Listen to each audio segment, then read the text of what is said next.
ఒక ఒంటరి ఖగోళ శాస్త్రవేత్త డాక్టర్ ఎలెనా వేగా మసక వెలుతురు ఉన్న అబ్జర్వేటరీలో కూర్చున్నారు. నక్షత్రాల రాత్రిని లక్ష్యంగా చేసుకుని పెద్ద టెలిస్కోప్ ఆమెపైకి దూసుకుపోతుంది. ఆమె రాడార్ బీప్ చేయడం ప్రారంభించినప్పుడు ఆమె కోల్డ్ కాఫీని సిప్ చేస్తుంది. ఇది లోతైన ప్రదేశం నుండి ఒక మందమైన కానీ ప్రత్యేకమైన సిగ్నల్. ఎలెనా స్క్రీన్ అస్థిరంగా మెరుస్తుంది. సిగ్నల్ కేవలం యాదృచ్ఛికమైనది కాదిది పునరావృతమయ్యే క్రమం, బహుశా సందేశం. ఆమె దానిని త్వరగా డీకోడ్ చేస్తుంది మరియు సుదూర, తెలియని గ్రహం కోసం కోఆర్డినేట్లను కనుగొంటుంది. ఆందోళనకరమైన రూపంతో ఆమె తన ఉన్నతాధికారి డాక్టర్ ఐజాక్ క్రామెర్ను అంతరిక్ష సంస్థలో సంప్రదించింది. ఆ ప్రధాన కార్యాలయంలో శాస్త్రవేత్తల బృందం సిగ్నల్ గురించి చర్చించింది. కొందరు ఇది బూటకమని నమ్ముతారు, మరికొందరు గ్రహాంతర జీవులను కనుగొనడంలో కీలకమని భావిస్తారు. చాలా చర్చల తర్వాత సిగ్నల్ యొక్క మూలాన్ని పరిశోధించడానికి సిబ్బందిని పంపాలని నిర్ణయం తీసుకోబడింది. ఎలెనా ప్రధాన శాస్త్రవేత్తగా మిషన్లో చేర్చబడింది. అంతరిక్ష నౌక ఒడిస్సీ ప్రయోగానికి సిద్ధమైంది.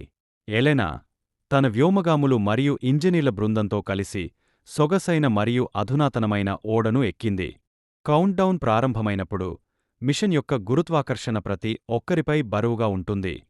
సిబ్బంది లోతైన ప్రదేశంలో ప్రయాణించేటప్పుడు వారాలు గడిచిపోతాయి.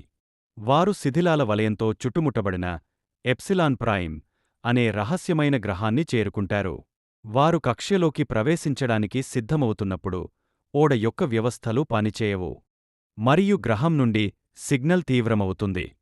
ఒడిస్సీ పనిచేయదు మరియు సిబ్బంది ఎప్సిలాన్ ప్రైమ్ ఉపరితలంపై క్రాష్ల్యాండ్ చేయవలసి వస్తుంది. వారు ఓడ నుండి నిష్క్రమించారు మరియు శక్తితో హంచేసే విచిత్రమైన, స్ఫటికాకార నిర్మాణాలతో కప్పబడిన గ్రహం చాలా నిశ్శబ్దంగా ఉంది. ఎలెనా మరియు సిబ్బంది గ్రహం యొక్క ఉపరితలం క్రింద ఖననం చేయబడిన భారీ గ్రహాంతర నిర్మాణాన్ని కనుగొన్నారు. లోపల వారు పురాతన సాంకేతికతను కనుగొంటారు, ఇప్పటికీ ఫంక్షనల్. వారు అనుసరించిన సంకేతం ఈ నిర్మాణం నుండి వెలువడుతుంది. ఎలెనా గ్రహాంతర కంప్యూటర్లను యాక్సెస్ చేస్తుంది మరియు సత్యాన్ని అర్థాన్ని విడదీస్తుంది. సంకేతం చాలా కాలంగా కోల్పోయిన గ్రహాంతర నాగరికత నుండి వచ్చిన బాధాకరమైన కాల్. ఇది తెలియని విశ్వశక్తి ద్వారా తుడిచిపెట్టబడింది. కాని నిర్మాణంలో ఏదో ఇప్పటికీ సజీవంగా ఉంది. సిబ్బంది మరింత అన్వేషిస్తున్నప్పుడు వారు అనుకోకుండా రక్షణ యంత్రాంగాన్ని ప్రేరేపిస్తారు. పురాతన నిర్మాణం మేల్కొలపడం ప్రారంభమవుతుంది మరియు రోబోటిక్ సెంటినెల్స్ ఉద్భవించాయి. మానవులను చొరబాటుదారులుగా తప్పుగా భావించారు. గ్రహాంతర శిథిలాల గుండా వెబ్బివేట మొదలవుతుంది. సిబ్బందిలో ఒకరైన కెప్టెన్ హారిస్ ఇతరుల సమయాన్ని కొనుగోలు చేయడానికి తనను తాను త్యాగం చేస్తాడు. ఇతర ఎంపికలు లేకుండా ఎలెనా పవర్ సోర్స్ను మూసివేస్తుంది, సెంటినెల్స్ను నిలిపివేస్తుంది. కాని నిర్మాణం కూలిపోవడంతో వారు గ్రహం నుండి తప్పించుకోవడానికి పోటీ పడాలి.